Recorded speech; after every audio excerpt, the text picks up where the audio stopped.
रमाई यांची जयंती आणि या जयंतीनिमित्त आपण सर्वजण येथे उपस्थित राहिलात त्याबद्दल सर्वांचं स्वागत आहे। आज माता रमाई यांच्या जयंतीनिमित्त मी आपणा सर्वांतर्फे त्या माता रमाईंना कोटी कोटी अभिवादन करते।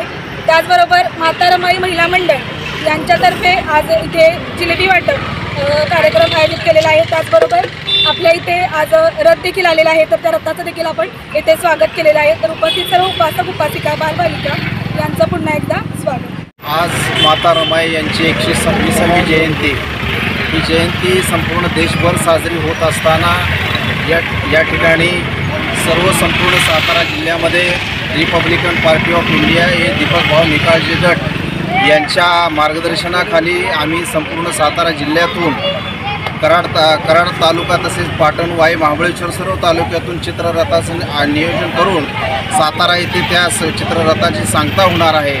आत्ताच थोड्या वेळापूर्वी मलकाव डेबेवाडी फाटा येथे फार मोठ्या प्रमाणात हा कार्यक्रम झाला। तसेच आपल्या इथं बुधवार पेठेमध्ये माता रमाई महिला महामंडळ बुधवार पेठ कराड यांच्या वतीनं देखील या चित्ररथाचं स्वागत झालेलं आहे आणि जिलेबी वाटपचा हा देखील कार्यक्रम केलेला आहे। इथून पुढं असेच माता रमाईची जयंती दरवर्षी आणखी मोठ्या प्रमाणात व्हावी ही सर्वांना एक विनंती। या ठिकाणी सर्व माता रमाई जयंतीनिमित्त सर्वांना हार्दिक शुभेच्छा।